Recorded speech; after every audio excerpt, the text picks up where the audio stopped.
질병수술비는 같은 곳 수술을 계속할 경우 기간은 얼마나 지나야 되나요? 라고 하셨어. 같은 곳 수술할 때 이게 참 진짜 이건 지금 애매한 질문이에요. 근데 이남주님이 꼭 아셔야 되는 게 있어. 같은 곳을 수술한다고 하더라도 원래는 할 때마다 나와야 되는 거예요. 근데 예외적인 게 뭐냐? 예를 들어서 뭐 자궁 근종 수술을 했어요. 자궁 근종 수술을 했는데 나중에 보니까 수술이 잘못된 거야. 수술이 잘못돼서 재수술할 때 있죠. 이때는 안 나옵니다. 아시겠죠?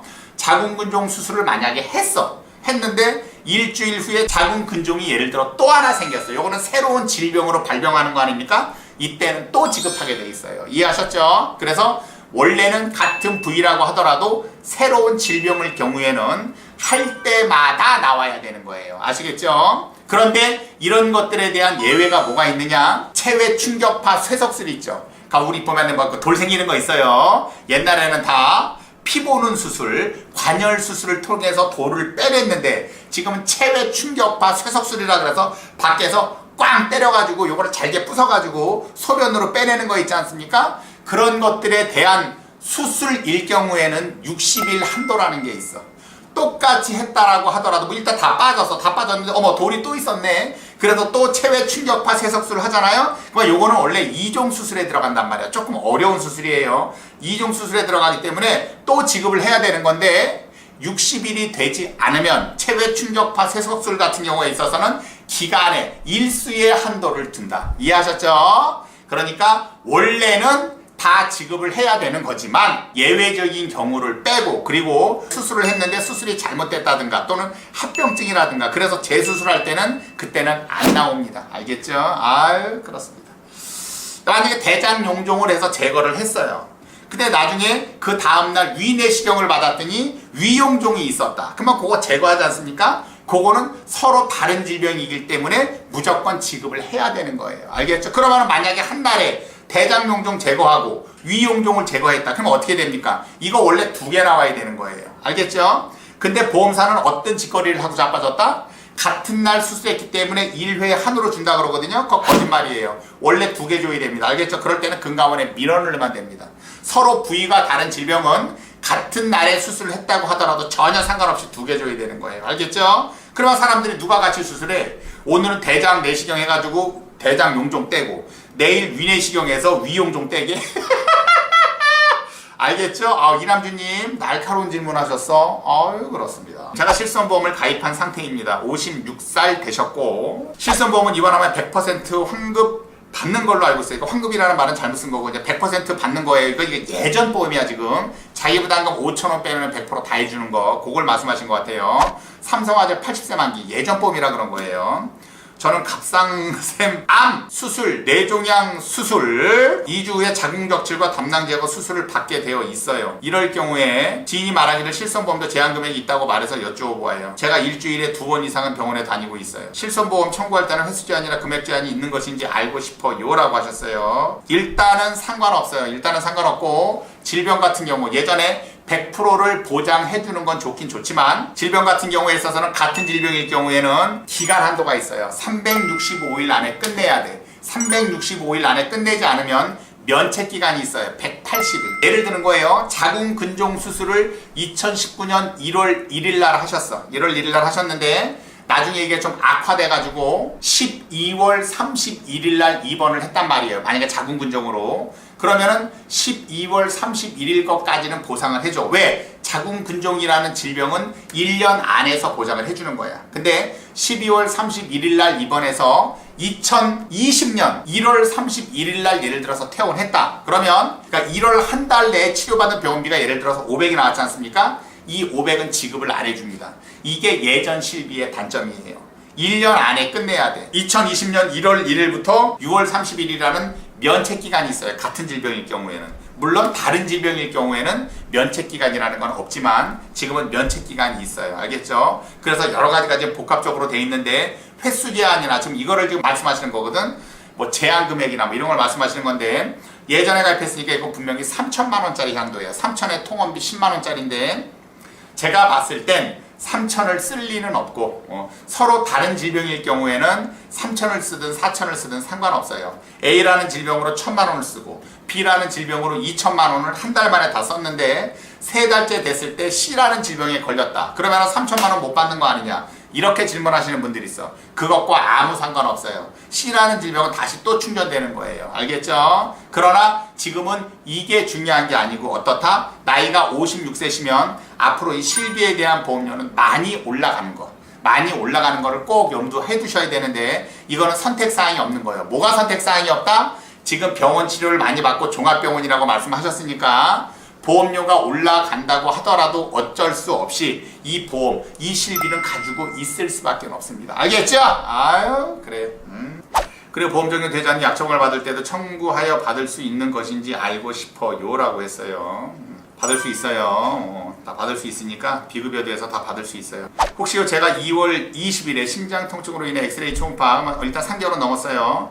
초음파 검사했는데 이상 없어서 5월 20일 날 검사 고지하고 보험 가입했어요. 가만보니 피검사 기록지 서류를 빼놓고 보냈는데 근데 피검사에서 중성지방이 좀 많이 나왔는데 이 경우에는 피검사 기록지 다시 후고지 해야 되나요? 아니면 심장 관련해서 검사 받은 거니 상관없나요? 상관없어요. 근데 기록지를 보냈다고 하는 거 보니까 아 이게 진짜 이거 이미지님 이런 게 애매한 거야. 왜 애매하냐면 봐봐. 2월 20일 날 심장 통증으로 엑스레이 초음파 검사를 했잖아. 그러면은 3월 20일, 4월 20일, 5월 20일, 일단 3개월이 지났잖아. 그러면은 이거는 고지할 필요가 없는 거예요. 단! 보험금을 청구했다면 어쩔 수 없는 거지만 이거는 5월 20일이 지나서 가입하면은 고지할 필요가 없는 거야. 근데 이걸 왜 고지를 해서 하지 말아야 될 것들을 이걸 왜 하냐고. 우리 랄랄라님 착한 실비보험도 5,000원 공제하고 보장되는 건가요? 라고 했어요. 5,000원 공제가 아니에요. 자기부담금이 있어요. 만원, 15,000원, 2만원이 있어요. 동네 의원 만원, 종합병원 15,000원, 대학병원 2만원, 자기부담금이 있어요. 자기부담금 공제하고 건강보험 처리되는 거는 90%, 건강보험 처리가 안 되는 거는 80%, 3대 특약, 비급여 주사제, 비급여 MRI, 도수치료 요거는 70%까지 해준다는 거 알겠죠? 옛날 거하고는 틀려요. 아 그러면 옛날 게 훨씬 좋은 거 아닙니까? 자기공제, 자기부담금 5,000원 빼면 100% 다 해주는 거 좋으면 뭐합니까? 보험료가 한 높은 줄 모르고 더럽게 올라가는 큰일 난다. 알겠죠? 아유 그렇습니다. 운전자 보험의 핵심은 3가지라고 하셨는데 그럼 주택화재보험 핵심은 어떻게 가입 설계 받아봐야 될까요? 제가 조만간에 이사가면 주택화재보험을 가입해야 돼서요. 초특급님 명쾌한 답변 부탁드립니다 라고 하셨어. 주택화재보험은 딴 거 없어요. 일단 가재도구 가재도구가 얼마까지냐. 근데 보험사마다 거의 비슷해요. 그 다음에 내 집에 대한 보상 그리고 내 집이 화재가 났을 때 옆집에 옮겨 붙으면 그거에 대한 보상 요게 핵심 3가지예요. 알겠죠? 그러면은 10,000원에서 15,000원으로 가입할 수 있다라는 거. 알겠죠? 우리 박민경님? 주택화재보험은 3가지다. 가재도구, 내 집, 남의 집. 알겠죠? 실비보험 가입 후 2달 후에 열이 나서 신경과 가서 피검사, 소변검사를 했는데 18만 원가량 나왔습니다. 근데 보험가입 3개월 이전 류마티스과에 가서 검사 후 정상이어서 신경과 협진 요청 들어갔었던 건 방문을 안 했어요. 근데 마침 협진이 되어 있어서 이번에 진료를 받은 건데 보험회사에서 협진도 질병의 상관관계로 볼 수 있나요? 라고 했어요. 상관관계로 당연히 볼 수 있죠. 왜? 다른 과를 가서 보라든가 큰 병원에 가서 보라든가 이렇게 얘기하는 거죠. 그거는 당연히 고지 의무에 해당이 돼요. 알겠죠? 그러나 진단만 받은 사실을 가지고는 고지 의무에 해당은 안 되나. 고지 의무에 해당이 안 된다 그래서 무조건 보험금을 지급해야 되는 건 아닙니다. 그건 왜? 이거는 기왕증으로 볼 수 있는 거예요. 그걸 여러분들이 착각을 하시더라고. 예를 들어서 10년 전에 인공관절 수술을 한 거야. 인공관절 수술을 해서 쭉 이제 뭐 이렇게 그 다음에 병원도 안 간 거야. 인공관절 수술하고. 근데 나중에 이게 10년이 지났어. 그래도 고지 의무도 없으니까 상관없잖아요. 그래도 보험계약을 한 거야. 그리고 나서 한 달 후에 만약에 엉덩이가 막 찌끈찌끈한 거야. 그래서 이거 왜 이러지? 막 찌릿찌릿해. 그래서 병원 갔더니 인공관절 수술을 했었던 그 당시에 신경이 남아 있어서 엉덩이 쪽으로도 전달이 된 거다. 그래서 요거는 수술을 해야 된다라고 하면 이거 수술하면은 보험금이 지급될까요? 지급 안 될까요? 보험사가 알지 못하면 지급을 해줘요. 그러나 보험사가 알면 이거는 지급을 안 합니다. 왜? 이거는 기왕증으로 보는 거예요. 기왕증. 여러분들이 고지 의무가 없다 그래서 이거는 고지 의무에 해당이 안 되니까 이건 무조건 보상을 한다라고 많은 분들이 착각하고 병신 같은 설계사들이 모르는 경우가 많아요. 이건 아니에요. 이거는 기왕증으로 본단 말이에요. 그래서 무조건 지급이 안 됩니다. 알겠죠? 꼭 아셔야 된다. 그러면 초특급님, 그 전에 자궁근종 수술을 했는데 10년 후에 만약에 암에 걸리면 이거는 지급이 됩니까? 안 됩니까? 지급될 것 같아요? 안 될 것 같아요? 이거는 무조건 100% 지급됩니다. 왜? 자궁근종과 자궁암은 전혀 별개이기 때문에 그런 거예요. 아시겠죠? 그러면 10년 전에 자궁근종을 수술했고 최근에 자궁근종이 하나 더 생겨서 수술하면 이거는 받습니까? 못 받습니까? 이거는 무조건 받아요. 왜? 자궁체부 내에 들어가 있다라고 하더라도 이거는 서로 다른 질병이야. 10년 전에 있었던 자궁근종과 새로 발병한 자궁근종은 서로 틀린 거란 말이야. 그래서 무조건 지급이 됩니다. 그 자궁내막증은요. 자궁내막증도 마찬가지지. 무조건 다 지급이 되는 겁니다. 알겠죠? 그거를 여러분들이 헷갈려 해서는 안 된다. 그리고 자율신경계 검사하면 40만 원가량 나온다고 하던데 검사 후 10일 청구하면 100% 조사 나오는지도 궁금합니다. 라 그랬어. 100%인지 아닌지는 제가 얘기할 수 없어요. 그러나 이건 통원비에 해당이 되는 거니까 통원비에서 나올 거예요. 그러나 2번을 만약 했다 그러면 2번 의료비에서 나올 텐데 이거는 저는 장담할 수 없어요. 담당 설계사와 의논하셔야 된다. 알겠죠? 이런 경우가 내가 제일 힘든 경우야. 그렇습니다. 중2 딸이 치과에 가서 연구치가 없어서 유치로 견디고 있습니다.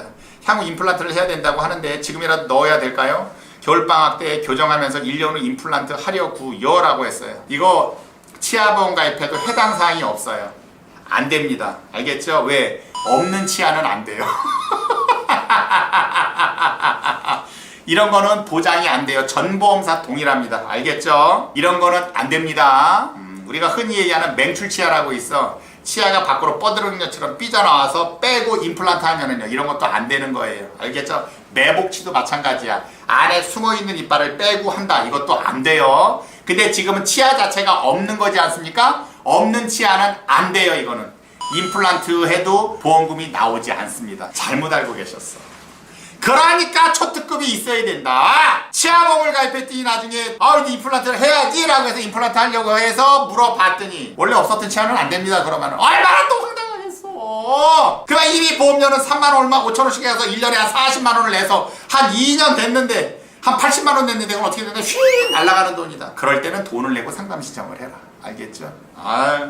원래 5만 원이면 되는 건데 수십만 원, 뭐 10배, 뭐 20배를 날리고 있습니다. 이게 되겠습니까? 알겠죠?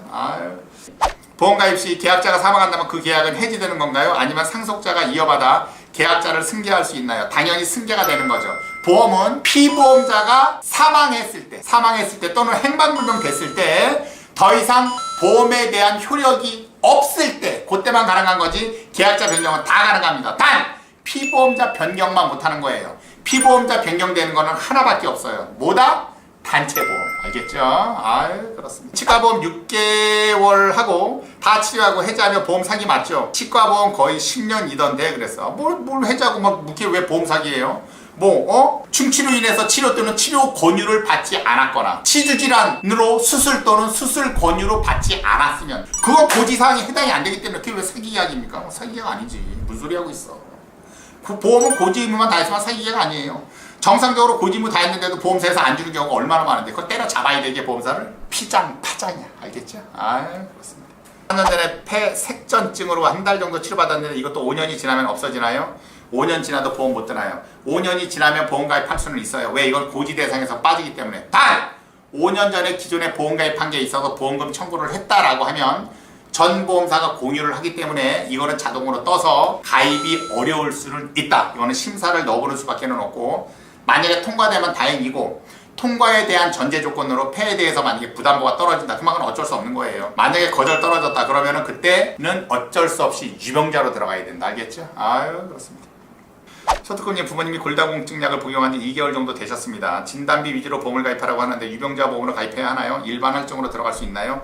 일반 할증으로 충분히 들어갈 수 있으니까 유병자로 절대 가입하지 마세요. 알겠죠? 유병자가 제일 비싸. 유병자보다 더 비싼 게 초간단 보험이 비싸요. 알겠죠? 절대 가입하면 안 돼요. 공황장애 복용 안 하면 5년 지나면 일반 보험 되나요? 그랬어요. 일반 보험 가능하세요. 단 보험금 청구를 하지 않았었다라는 전제 하에서 가능합니다. 보험금 청구를 했다 그러면 일반 보험 가입 안 돼요. 제가 CI 보험 밖에 없어서 요라고 했어요. 그러나 지금 유병자 보험으로 가입해도 CI 보험보다는 쌀 겁니다. 부모님이 50세이신데 퇴직 5년 남으셨는데 지금 실비 가입해서 납입 중지하면 될까요? 라고 했어요. 이거는 지금 회사 단체 보험이 있다라는 전제하에서 이 질문을 한 거거든요. 실비 가입하세요. 그래야 1년이 지나면은 납입 중지를 신청할 수 있으니까 알겠죠? 나중에 퇴직하고 나서 다시 가입하려고 하면 그때는 보험료도 비싸고 어려울 수 있으니까 알겠죠? 우리 BM님 아유 그래. 자 오늘은 여기까지만 하고 우리 김땡옥님 다시 한번 술 주신 거 다시 한번 감사드릴게요. 이거 한번 먹어봐야죠. 아주 그냥 기가 술이 아주 그냥 병도 깨끗한 게 너무 맛있게 생겼어. 그리고 또 뭐 홀로그램이 아주 그냥 버적버적합니다. 이거 버적버적해. 아유 그렇습니다.